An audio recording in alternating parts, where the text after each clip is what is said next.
আসসালামু আলাইকুম ওরহমতুল্লাহি ওয়াবারাকাতু। আলহামদুলিল্লাহি ওয়াহদা ওয়াসসালাতু ওয়াসসালামু আলা আবদিহিল মুস্তাবা আল মুস্তফা ওয়া আলা আলিহি ওয়া সাহবিহি রশাদা। প্রিয় দর্শক, শুরু হলো মার্কেন্টাইল ব্যাংকের ইসলাম ব্যাংকিং তাকওয়া নিবেদিত ইসলাম ও তাকওয়া। দেশ কিংবা দেশের বাইরে যে যেখান থেকে আমাদের এই অনুষ্ঠান দেখছেন, আশা রাখি ভালো আছেন। আমরা দোয়া করি আল্লাহ তাআলা আপনাদের সবাইকে সব জায়গায় সবসময় ভালো রাখুন। দর্শক, এই অনুষ্ঠানে আমরা ইসলামের বিভিন্ন বিষয় নিয়ে কথা বলি। আজ একটি বিষয় নিয়ে কথা বলবো, সেটা হচ্ছে ইসলামে হত্যার শাস্তি। এ বিষয় নিয়ে এই বিষয়ে আলোচনা রয়েছেন বিশিষ্ট ইসলাম চিন্তাবিদ ওয়াইজ খতিব শাইখ হাফেজ সরার হোসাইন। আসসালামু আলাইকুম ওরহমতুল্লাহি ওবারাকাতুহু। মোহতারাম, কেমন আছেন সব মিলিয়ে? আলহামদুলিল্লাহ, আপনি ভালো আছেন? আলহামদুলিল্লাহ, আমিও ভালো আছি। শুরুতে আপনার কাছে জানতে চাইবো যে হত্যার শুরুটা কিভাবে হয়েছিল পৃথিবীতে? আলহামদুলিল্লাহ, ইন্নাল হামদুলিল্লাহ ওয়াসসালাতু ওয়াসসালামু আলা মান লা নাবিয়্যা বা'দা। প্রিয় দর্শক শ্রোতা, আজকে একটি চমৎকার বিষয় আমরা উপস্থাপন করব, তা হচ্ছে হত্যার বিচার। আমরা যদি জানি যে কুরআনুল কারীমে আল্লাহ সুবহানাহু ওয়া তাআলা যে তথ্য তুলে ধরেছেন, পৃথিবীর প্রথম খুন, প্রথম মানব হত্যা কোথায় হয়েছিল, সেটা আমরা স্পষ্টই জেনেছি। আমাদের আদি পিতা হযরত আদম আলাইহিস সালামের দুই সন্তান ছিলেন, হাবিল এবং কাবিল। এই ছোট ভাই এবং বড় ভাই, হাবিল হচ্ছেন বড় ভাই, কাবিল হচ্ছে ছোট ভাই। তো এই কাবিল বড় ভাইকে হত্যা করতে চেয়েছেন, কারণ তার ভিতরে ক্রোধ কাজ করেছে যে সে যেটা আকাঙ্ক্ষা করেছিল সেটা পায়নি। তখন সে ঘোষণা দিয়েছিল যে আমি তোমাকে হত্যা করব, যে আমি তোমাকে হত্যা করব। তখন হত্যা করার জন্য যেই প্রস্তুতিটা নিয়েছিল সেটা আল্লাহ সুবহানাহু ওয়া তাআলা এভাবে সূরা মায়েদায় তুলে ধরেছেন, ফাতাওয়াতআত লাহু নাফসুহু ক্বাতলা আখিহি। যখন তার ভাইকে হত্যা করার সিদ্ধান্ত নিল, ফাকাতালাহু, তাকে হত্যাই করে ফেলল, ফাসবাহা মিনাল খাসিরিন। তখন সেই হত্যার কারণে বড় ক্ষতির সম্মুখীন হয়ে গেল। এই যে আমরা ইতিহাস থেকে জানলাম যে একজন অন্যজনকে যদি অন্যায়ভাবে হত্যা করে, তাহলে যে কত বড় ক্ষতির সম্মুখীন আল্লাহ তাআলা বলছেন, ক্ষতির সম্মুখীন হয়ে গেল। কেমন ক্ষতি? আল্লাহ সুবহানাহু ওয়া তাআলা পরবর্তী আয়াতে বলছেন, মান ক্বাতালা নাফসান বিগাইরি নাফসিন আও ফাসাদিন ফিল আরদি ফাকান্নামা জামিআন ক্বাতালা নাস জামিআ। যে কেউ অন্যায়ভাবে কাউকে হত্যা করে, তাহলে সে যেন সারা পৃথিবীর মানুষকে হত্যা করলো। তাহলে কোন কারণ ছাড়া? কয়েকটা কারণের কথা আল্লাহ তাআলা বলছেন, আও ফাসাদিন ফিল আরদি। একটা হচ্ছে নাফসান বিগাইরি নাফসিন, যে হত্যার বিনিময় হত্যা, যেটা শাস্তিযোগ্য বড় শাস্তি, কিসাস যাকে বলা হয়, এই কিসাস ছাড়া, এবং যেটা নাকি ফাসাদ সৃষ্টি করার জন্য, মানুষ ফাসাদ সৃষ্টি করে। দুই কারণে ফাসাদ সৃষ্টি হয়। একটা হচ্ছে যদি বৈবাহিক সম্পর্কের পরও মানুষ জেনায় লিপ্ত হয়, সেটা হচ্ছে একটা ফাসাদ, তাকে হত্যা করা ফরজ করা হয়েছে।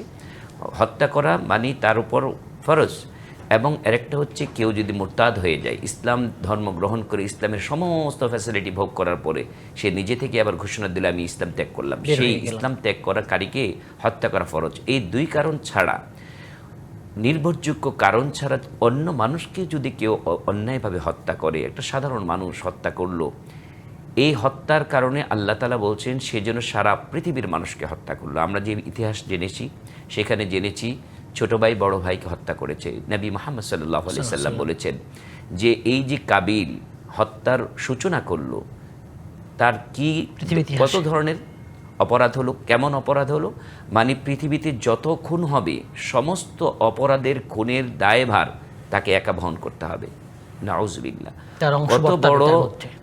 কত বড় জঘন্যতম অপরাধ হলে সারা পৃথিবীতে যত অন্যায় হবে, খুন হবে, সেই খুনের শাস্তি তাকে একা বহন করতে হবে, কারণ পৃথিবীর প্রথম সূচনাকারী খুনের সেই কাবিল। এই জন্য আমাদেরকে চিন্তা করতে হবে, আমরা কি খুনে অভ্যস্ত হব, অন্যায়ভাবে কোনো মানুষকে হত্যা করব, নাকি নিরপরাধ মানুষকে বাঁচানোর জন্য চেষ্টা করব? যদি একটা নিরপরাধ মানুষকে, যাকে হত্যার সম্মুখীন, কোনো অন্যায় করেনি, অন্য মানুষেরা তাকে মপ করে হত্যা করার প্রচেষ্টা চালাচ্ছে, তখন আমরা তার পিছনে কি করব? আমাদের ভূমিকা কি থাকবে? সেই ব্যাপারে আল্লাহ সুবহানাহু ওয়া তাআলা বলছেন, ওয়ামান আহইয়াহা ফাকান্নামা আহইয়ান নাস জামিআ। কেউ যদি কোনো নিরহ মানুষকে হত্যাকাণ্ড থেকে বাঁচিয়ে দেয়, আল্লাহু আকবার, আল্লাহ তাআলা বলছেন সেজন্য সারা পৃথিবীর মানুষকে বাঁচিয়ে দিল, মানব জাতিকে বাঁচিয়ে দিল, গোটা মানব জাতিকে বাঁচালো। চিন্তা করা যায়, গোটা মানব জাতিকে বাঁচানোর সওয়াব আল্লাহ তাআলা আপনাকে দিয়ে দিবেন।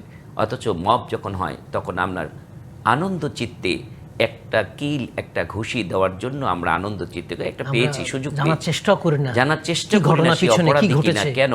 কারণ ওই যে দুইটা শাস্তির কথা আমি বলেছি, দুই কারণে মানুষ হত্যা করা যায়। একটি হচ্ছে কিসাস, মানে হত্যার পরিবর্তে হত্যা, আরেকটি হচ্ছে জেনার শাস্তি। এটাও কোনো মানুষ নিজে হাসতে করতে পারবে না, এর প্রশাসন অর্থাৎ দায়িত্বশীল রাষ্ট্র তাকে এই শাস্তি করতে হবে। কাজে এইভাবে যদি কেউ অন্যায়ভাবে কাউকে হত্যা করে তাহলে সারা পৃথিবীর মানুষ হত্যা করার পাপ হবে, আর যদি কোনো মানুষকে বাঁচিয়ে দেয় সারা পৃথিবীর মানুষকে বাঁচানোর সওয়াব হবে। সুবহানাল্লাহ। এখন আসেন, আল্লাহ সুবহানাহু ওয়া তাআলা বিধান দিলেন যে হত্যার বিচার কি হবে। হত্যার বিচারের বিষয়ে আল্লাহ সুবহানাহু ওয়া তাআলা বলছেন, ইয়া আইয়ুহাল্লাযীনা আমানু কুতিবা আলাইকুমুল কিসাসু ফিল কতলা, যে তোমরাদের উপর ওয়াজিব করে দেওয়া হয়েছে, বাধ্য করে দেওয়া হয়েছে, লিখিতভাবে দেওয়া হয়েছে হত্যার পরিবর্তে হত্যা করা। বিল কিসাসি বিল কতলা, কিসাস হত্যার পরিবর্তে কিভাবে করবে সেটাও আল্লাহ তাআলা বলছেন। আল হুররু বিল হুররি ওয়াল আবদি বিল আবদি ওয়াল উনসা বিল উনসা, যে স্বাধীন, কেউ যদি স্বাধীন মানুষকে হত্যা করে তাহলে তাকে হত্যা করে স্বাধীন, এবং কেউ যদি দাসকে হত্যা করে তাহলে আরেকটা দাসকে হত্যা। কোনো নারী যদি নারীর বিনিময়ে পুরুষকে হত্যা করবে না, পুরুষের বিনিময়ে নারীকে না, এভাবে আল্লাহ তাআলা বলে দিয়েছেন।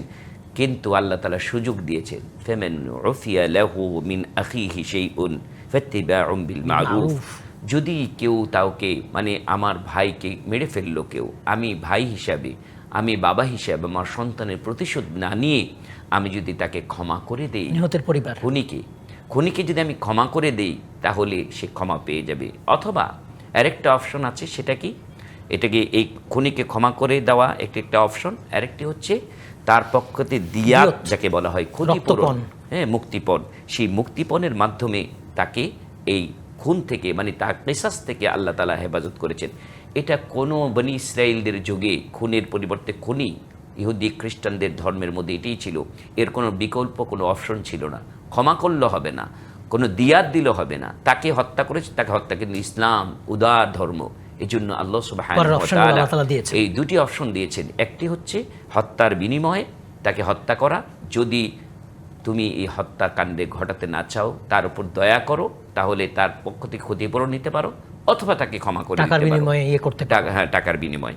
সেখানে আল্লাহ সুবহানাহু ওয়া তাআলা এই বিধানের পরে বলছেন, ওয়ালাকুম ফিল কিসাস হায়া, যে এই যে তোমাদের কিসাস দিয়েছে হত্যার পরিবর্তে একটা হত্যা, তোমরা মনে করতে এটা মানব অধিকার লঙ্ঘন, একজন হত্যা করলে তাকে ক্ষমা করে দিলাম না, এটা তার হক, আমার ভাইকে হত্যা করেছে আমি প্রতিশোধ নিতেই পারি, এটা আমার হক, এবং ওই পরিবারই ক্ষমা করতে পারবে, রাষ্ট্রের কেউ ক্ষমা করতে পারবে না, প্রেসিডেন্টও পারবে না। ওই যে প্রেসিডেন্টের কাছে ক্ষমা, না না না, এটা ইসলামে নাই, কোনো ক্ষমতাই নেই প্রেসিডেন্ট, ওই পরিবার ক্ষমা করবে নাই। ইসলাম দেন, রাষ্ট্রীয় ব্যবস্থায় হয়তো দিয়েছে, কিন্তু ইসলাম দেয়নি কোনো রাষ্ট্রপ্রধানকে ওই পরিবারের ভাই বাবা যারা দায়িত্বশীল তারা যদি ক্ষমা করে দেয়, ওয়ারিশ তার স্ত্রী সন্তান সন্ততি যদি ক্ষমা করে দেয় তাহলে ক্ষমা পাবে, নয়তো তাকে কিসাস করতে হবে। কিন্তু আমার আল্লাহ বলেন, এই কিসাস কেন দিয়েছি জানো? আল্লাহু আকবার, এই কিসাসের মধ্যে আছে তোমাদের জীবন। যদি কোনো মানুষ জানে যে এই রাষ্ট্রে হত্যা করলে আমাকে নিশ্চিত আমাকে হত্যা করা হবে, তখন এবং দেখানো হয়, লাইভ দেখানো হয় তাকে মানুষ হত্যা করেছে, তাকেও হত্যা করা হচ্ছে, তখন মানুষের ভিতরে ভয় কাজ করবে না। আমি কাউকে যখন হত্যা করতে উদ্যত হবে, মন বলবে তাকে হত্যা করি, যেরকম কাবিলকে উদ্যত করে তার নফস বলেছিল তাকে আমার ভাইকে হত্যা করো, আমার মন ঘৃণায় ভরে আমার অন্য ভাইকে হত্যা করতে পারি কোনো প্রতিহিংসা পরায়ণ হয়ে, তখন যদি আমার মাথায় আসে আরে সর্বনাশ, আমি যে হত্যা করব এর বিনিময়ে তো কিসাস দিতে, মানে আমাকে হত্যা করবে, তখন সে ওই হত্যা থেকে বিরত থাকবে। তাহলে কি দুটি জীবন বেঁচে গেল, মানে সে, অথচ নবী জাতি বেঁচে গেল। নবী মুহাম্মদ সাল্লাল্লাহু আলাইহি ওয়াসাল্লাম বলেছেন, কত ক্ষতি থেকে বেঁচে গেল আপনি জানেন? নবী মুহাম্মদ সাল্লাল্লাহু আলাইহি ওয়াসাল্লাম বলেছেন, যদি কোনো মুমিন দুই ভাই, এক ভাই অন্য ভাইকে হত্যা করে, যে হত্যা করলো সেও জাহান্নামী, যে নিহত হলো সেও জাহান্নামী। সাহাবীরা জিজ্ঞেস করেন, ইয়া রাসূলুল্লাহ, যে হত্যা করলো সে তো পাপী, সে জাহান্নামে যাবে, কিন্তু যে নিহত হলো সে জাহান্নামে যাবে কেন? তখন বলা হলো, কারণ সেও যদি সুযোগ পেত তাহলেও কিন্তু সে অন্য ভাইকে হত্যা করত, এই জন্য দুজনই পাপী। আলোচনা আমরা আরো শুনবো ইনশাআল্লাহ বিরতির পরে। দর্শক, আপনারা দেখছেন মার্কেন্টাইল ব্যাংকের ইসলামী ব্যাংকিং তাকওয়া নিবেদিত ইসলাম ও তাকওয়া। সময় হলো ছোট্ট বিরতির, একটু পরে ফিরবো, আমাদের সঙ্গে থাকবেন ইনশাআল্লাহ। আসসালামু আলাইকুম ওয়া রাহমাতুল্লাহি ওয়া বারাকাতুহু। বিরতির পর আবারও সবাইকে আমন্ত্রণ। দর্শক, আপনারা দেখছেন মার্কেন্টাইল ব্যাংকের ইসলাম ব্যাংকিং তাকওয়া নিবেদিত ইসলাম ও তাকওয়া। আজ আমরা কথা বলছিলাম হত্যা শাস্তি নিয়ে। আলোচনা রয়েছেন শাইখ সরার হোসেন। শাইখ, যেখানে আলোচনায় ছিলেন আপনি। জি, আমরা বিরতির পূর্বে আমরা জেনেছি যে যদি পৃথিবীতে কেউ হত্যাকাণ্ড ঘটায় অন্যায়ভাবে, তাহলে তার শাস্তি হচ্ছে তাকে হত্যার সম্মুখীন হতে হবে। রাষ্ট্রের ব্যবস্থায় কোনো মানুষ না, একজন মানুষ হত্যা করতে আমরা দেখলাম, কিন্তু তাই বলে তাকে আমরা সবাই মিলে হত্যা করতে পারবো আইন তুলে নেব না, আইন হাতে তুলে নেওয়া যাবে না। এটা রাষ্ট্রীয় ব্যবস্থার মধ্যে তাকে সোপর্দ করতে হবে। তারপরে রাষ্ট্রীয় ব্যবস্থায় যদি কোরআনের বিধান মতো তাকে শাস্তি ব্যবস্থা করে, আলহামদুলিল্লাহ। কিন্তু কোনো কারণে যদি রাষ্ট্রীয়ভাবে এই আল্লাহর বিধান প্রয়োগ না হয়, তাহলে কি বেঁচে গেল? ধরেন দুনিয়ার আইনে সে পার পেয়ে গেল, তার কোনো বিচার হলো না, ঘুষ দিল বা বিচারককে সে বা কোনো মানে শাস্তির আওতায় সে আসলো না, পালিয়ে গেল, দেশ ছেড়ে চলে গেল, হ্যাঁ, ক্ষমতার কারণে তাকে কেউ সেভ করলো, সেফ জোনে আশ্রয় দিল, তখন কি হবে? আমার আল্লাহ সুবহানাহু ওয়া তাআলার বিচার কিন্তু শেষ হয়নি। এটা ছিল পৃথিবীর বিচার, কিন্তু আল্লাহ সুবহানাহু ওয়া তাআলা বলছেন, ওয়ামান ইয়াকতুল মুমিনা মুতাআম্মিদান ফাজাযাউহু জাহান্নামু খালিদান ফিহা।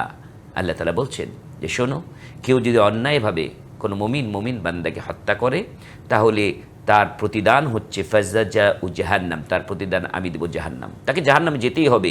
এক নম্বর প্রতিদান জাহান্নাম। 2 নম্বর হুম ফিহা খালিদান ফিহা, সেখানে চিরস্থায়ীভাবে থাকবে। যদিও এই চিরস্থায়ী শব্দটাকে এভাবে বলতে হবে, অনন্তকাল, দীর্ঘকাল সেখানে থাকবে। কারণ একমাত্র শিরিককারী ছাড়া অন্য কাবিরা গুনাহকারী কিন্তু আল্লাহ তাআলা ঈমানের কারণে একদিন না একদিন নাজাত দিবেন যদি তওবা করে। তাহলে এই জন্য আল্লাহ তাআলা এই খালিদান ফিহা, মুফাসসিরিন কেরাম ব্যাখ্যা করেছেন, এখানে খালিদান ফিহা চিরস্থায়ী যেন, কিন্তু দীর্ঘ সময় সে জাহান্নামে থাকবে, কারণ সে মানুষ খুন করেছে। 1 নম্বর। 2 নম্বর, দীর্ঘদিন কেন থাকবে? আল্লাহর রাগ, গযিবাল্লাহু আলাইহি, এই খুনির উপর আল্লাহর গুসা, আল্লাহর গুসা যতক্ষণ শাস্তি দিয়ে না কমবে, ততক্ষণ পর্যন্ত তাকে শাস্তি দিতেই থাকবে। এটা যে কত অনন্তকালের শাস্তি ব্যবস্থা, সেটা একমাত্র সেই পরিসংখ্যান কত দিন কত যুগ, সেটা আল্লাহ তাআলাই জানেন। তারপর আল্লাহ তাআলা বলছেন, ও লানাহু, তার উপর আমার লানত, অভিসম্পদ, ও আ'আদ্দা লাহু আযাবান আযীমা, এবং কঠিন শাস্তির ব্যবস্থা আমি করব। তাহলে দেখেন কতগুলো শাস্তি, কত বড় শাস্তি। 1 নম্বর, তাকে জাহান্নামে যেতে হবে। 2 নম্বর, ক্ষণিকের সময় না, দীর্ঘ লং টাইম সেখানে অবস্থান করতে হবে। 3 নম্বর, আল্লাহ তাআলার গজব তার উপর রাগান্বিত হয়ে আছেন। 4 নম্বর, আল্লাহ লানত তার উপর, অভিসম্পদ। তারপরে এই লানত, তার গুসা, এই গুসা লানত, তাকে এমন শাস্তির ব্যবস্থা করবেন,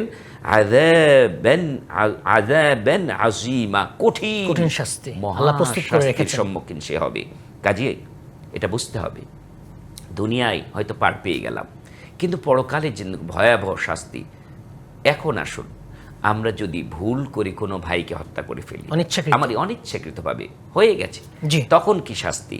এই শাস্তির ব্যাপারে আল্লাহ সুবহানাহু ওয়া তাআলা নবী মুহাম্মদ সাল্লাল্লাহু আলাইহি সাল্লামের মাধ্যমে 2টি বিধান দিয়েছেন। একটি হচ্ছে যে কেউ যদি অন্যায়ভাবে মানে অজান্তে ভুলবশত কাউকে হত্যা করে ফেলে, নবী মুহাম্মদ ইচ্ছা ছিল না, নবী মুহাম্মদ সাল্লাল্লাহু আলাইহি সাল্লামের যুগে 2 নারী, মুমিন নারী, তারা ঝগড়ায় লিপ্ত হলো। তখন দেখা গেছে যে 2 নারী একজন গর্ভবতী মাকে হত্যা করে ফেললো। এই যে বাচ্চা সহ এবং নারীকে হত্যা করলো, তার ক্ষতিপূরণ হিসেবে তার উপর কি করা হলো? তার উপর জরিমানা নির্ধারণ করা হলো। তাকে দিয়াত দিল কি? একটা হচ্ছে হয়তো দাসমুক্ত করে দিবে, নয়তোবা তাকে তার ক্ষতিপূরণ দিতে হবে। এই ক্ষতিপূরণ পরিমাণ কত? সেই পরিমাণের কথা বলা হয়েছে 100 ওট দিতে হবে। 100 ওট আবার 5 প্রকার হতে হবে, মানে 20টা হতে হবে 1 বছর থেকে 2 বছর ছুঁয়েছে। দ্বিতীয় নম্বর হচ্ছে 2 বছর থেকে 3 বছর ছুঁয়েছে। 3 নম্বর হচ্ছে 3 বছর থেকে 4 বছর ছুঁয়েছে। 4 নম্বর হচ্ছে 4 বছর থেকে 5 বছর ছুঁয়েছে। এরকম 20টা করে 5 বছর থেকে, এরকম 4 বছর থেকে 5 বছর ছুঁয়েছে। 100 ওট, এই 100 ওট দিতে হবে। চিন্তা করা যায় 100 ওট যখন, তখন কি আমি অনিচ্ছাকৃতভাবে এই ভুলটা করব? এই ভয়ে আল্লাহ সুবহানাহু ওয়া তাআলা এটা কঠিন করে দিলেন। এবং দিতে হবে কাদের পক্ষ থেকে? যে অন্যায়ভাবে ভুলটা করলো তার ফ্যামিলির পক্ষ থেকে এটা দিতে হবে, ফ্যামিলির যদি সামর্থ্য না থাকে রাষ্ট্রের পক্ষ থেকে দিতে হবে। ভুলটা করলে কেন তোমাকে এই দিতে হবে। এরপরও যদি যাদের এখানে খুন হয়েছে, যার স্বামী হারা হয়েছে, যার সন্তান হারা হয়েছে, তারা যদি মাফ করে দেয় তাহলে আল্লাহ সুবহানাহু ওয়া তাআলা মাফ করে দেবেন। এরপরে যদি তার সামর্থ্য না থাকে ওট দেওয়ার, তাহলে তাকে কি করবে? ধরেন একটা গরিব মানুষ মারামারি করে লেগে গেছে, তবে ইসলাম কি বলে? তার উপর সেই বিশাল অঙ্কের বোঝা চাপিয়ে দিবেন না। তাকে বলা হয়েছে তুমি 2 মাস একটানা সিয়াম পালন করো। 2 মাস একটানা মানি মাঝখানে যদি অসুস্থ হয়, যদি রোগাক্রান্ত হয়, যদি হায়েজ নেফাসের কারণে কোনো মহিলা হয়, তাহলে তাকে সেখানে ভাঙতে হবে। এরপর থেকে আবার, কিন্তু ইচ্ছেকৃত যদি একটা সিয়াম ভেঙে ফেলে তাহলে আবার নতুন করে 2 মাস সিয়াম রাখতে হবে। এটা হচ্ছে কাফফারা। এই শাস্তি দুনিয়ার শাস্তি, আর পরকালেতে ভয়াবহ শাস্তির ব্যবস্থা আছে। কিন্তু যদি যেই খুনিটা খুন করেছে সে যদি তওবা করে ফিরে আসে, সেখানে আল্লাহ সুবহানাহু ওয়া তাআলা অপশন রেখেছেন। আল্লাহ সুবহানাহু ওয়া তাআলা বলছেন, ইন্নাল্লাহা লা ইয়াগফিরু আন ইউশরাকা বিহি ওয়া ইয়াগফিরু মা দুনা যালিকা লিমান ইয়াশা। শোনো, যদি কেউ শিরিকের গুনাহ করে, সেই শিরিকের গুনাহ আমি মাফ করব না। ইন্নাল্লাহা লা ইয়াগফিরু আন ইউশরাকা বিহি ওয়া ইয়াগফিরু মা দুনা যালিকা লিমান ইয়াশা। এছাড়া যত গুনাহ আছে কাবীরা গুনাহ, শিরিকের পরের স্থানই হচ্ছে কাবীরা গুনাহ, মানুষ হত্যা করা, জেনা করা, ব্যভিচার করা, মায়ের হক নষ্ট করা, মা বাবার সাথে বেয়াদবি করা, এরকম অনেকগুলি কাবীরা গুনাহ আছে। হ্যাঁ, আকবরুল কাবাইর, বড় বড় গুনাহগুলি আছে। এই গুনার 2 নম্বর সিরিয়ালে হচ্ছে মানুষ হত্যা করা। যদি শিরিকের গুনাহ না থেকে অন্য কাবীরা গুনাহ করে, তাহলে কাবীরা গুনার মহা শাস্তির কথা তো আমরা শুনেছি। সেই মহা শাস্তির সম্মুখীন হতে হবে। যদি মৃত্যুর আগে তওবা করে, তাহলে আল্লাহ সুবহানাহু ওয়া তাআলার এত দয়া, এত মায়া, তাহলে আল্লাহ রাব্বুল আলামিন ওই খুনিকেও মাফ করে দিতে পারে। সুবহানাল্লাহ। কেন মাফ করে দিতে পারেন সেই ব্যাপারে দ্বিমত আছে। কেউ বলছেন যে না, যে খুন করেছে, মানুষ হত্যা করেছে, সারা পৃথিবীর মানুষের হত্যা করার সমান অপরাধ করেছে, কাজে তাকে আল্লাহ তাআলা ক্ষমা করবে না, এবং হুম ফিহা খালিদান বলেছেন যে চিরস্থায়ী জাহান্নামী হবে। তখনই এটার তাফসিরে এটা বলা হয়েছে যে না, আল্লাহ তাআলা আরেকটি আয়াতে আল্লাহ তাআলা সান্ত্বনা দিয়েছেন, কুল ইয়া ইবাদিয়াল্লাযীনা আসরাফু আলা আনফুসিহিম লা তাকনাতু মির রাহমাতিল্লাহ ইন্নাল্লাহা ইয়াগফিরুয যুনুবা জামিআ ইন্নাহু হুয়াল গফুরুর রহিম। হে আমার বান্দা বান্দিরা, যদি মনের অজান্তে নফসের তাড়নায় পড়ে তোমরা যদি গুনাহ করে ফেলো, এই গুনাহ যে আমি ক্ষমা করব না, এই ব্যাপারে তোমরা নিরাশ হও না, লা তাকনাতু মির রাহমাতিল্লাহ, হতাশ হও না। তোমরা তওবা করো, তুবু ইলাল্লাহি তাওবাতুন নাসুহা, তোমরা খাঁটিভাবে তওবা করো, ফিরে আসো, আমি তোমাদেরকে ইন্নাল্লাহা ইয়াগফিরুয যুনুবা জামিআ, তোমাদের জীবনের সব গুনাহ আমি মাফ করে দেওয়ার ক্ষমতা আমি রাখি। আমার নাম গফফার, আমি তোমাকে ক্ষমা করে দিতে পারি। ইন্নাল্লাহা ইয়াগফিরুয যুনুবা জামিআ ইন্নাহু হুয়াল গফুরুর রহিম। কেন ক্ষমা করে দিতে পারি জানো? কারণ এই ক্ষমা করার ইখতিয়ার একমাত্র আমার আছে, কারণ আমার 2টি গুণ আছে। ইন্নাহু হুয়াল গফুর, একটা হচ্ছে গফুর ক্ষমাকারী, আর একটা হচ্ছে রহিম, আমি ক্ষমাকারী এবং দয়ালু। আমি তোমাকে আমার দয়া দিয়ে, আল্লাহ সুবহানাহু ওয়া তাআলার দয়া কত, নবী মুহাম্মদ সাল্লাল্লাহু আলাইহি সাল্লাম বলেছেন আল্লাহর কাছে 100 দয়া আছে। 100 দয়ার মধ্যে মাত্র 1% দয়া, একটা দয়া সারা পৃথিবীর মাখলুকের মধ্যে আল্লাহ তাআলা বর্ণনা করে দিয়েছেন, আর 99টা দয়া রেখে দিয়েছেন আমাদের মতো পাপী, খুনি, আসামি, জেনাগার, তাদেরকে ক্ষমা করে দেওয়া। হাসান দর্শক, অনেক ধন্যবাদ, আমাদের মূল্যবান সময় দিয়েছেন, সুন্দর আলোচনা করেছেন। জাযাকুমুল্লাহ খাইর। জাযাকাল্লাহ, হাইয়াকাল্লাহ, বারাকাল্লাহ ওয়া ইয়াকুম। দর্শক, আপনারা এতক্ষণ দেখছিলেন মার্কেন্টাইল ব্যাংকের ইসলামী ব্যাংকিং তাকওয়া নিবেদিত ইসলাম ও তাকওয়া। আজ আমরা কথা বলছিলাম হত্যা শাস্তি নিয়ে। ইসলামী শরিয়া মানুষের জীবনের শৃঙ্খলা দিয়েছে, পৃথিবীর শৃঙ্খলার জন্য শরিয়ার বিধান দিয়েছে। ইসলামী হত্যা তো দূরের কথা, গালি দেওয়াও হারাম। এই হত্যা হচ্ছে কাবিরা গুনাহ, বড় পাপ, ভয়াবহ পাপ এবং হারাম, নিষিদ্ধ। হত্যার শাস্তি পৃথিবীতে, হত্যার শাস্তি হচ্ছে কেসাস, হত্যার বিনিময়ে হত্যা, অথবা রক্তপণ, অথবা ক্ষমা করে দেওয়া। তার পরিবার এটা বাস্তবায়ন করবে, নিহতের পরিবার। পরকালীন শাস্তি হচ্ছে আল্লাহ তাআলা তাকে জাহান্নামে নিক্ষেপ করবেন এবং সেখানে চিরকাল থাকবে। তার উপর আল্লাহ তাআলা রাগান্বিত হয়েছেন, অভিশাপ করেছেন এবং তার জন্য কঠিন শাস্তি প্রস্তুত করে রেখেছেন। ইসলাম বলে একজনে জীবন বাঁচিয়ে দেওয়া পৃথিবীর সবার জীবন বাঁচিয়ে দেওয়ার মতো, একজনকে হত্যা করা অন্যায়ভাবে সব মানুষকে হত্যা করার মতো। তাই আসুন আমরা এই হারাম কাজ থেকে, কবিরা গুনাহ থেকে বেঁচে থাকি। হত্যা থেকে বেঁচে থাকি। আল্লাহ তাআলা আমাদের সবাইকে তৌফিক দান করুন, আমিন। আসসালামু আলাইকুম ওয়া রাহমাতুল্লাহি ওয়া বারাকাতুহু।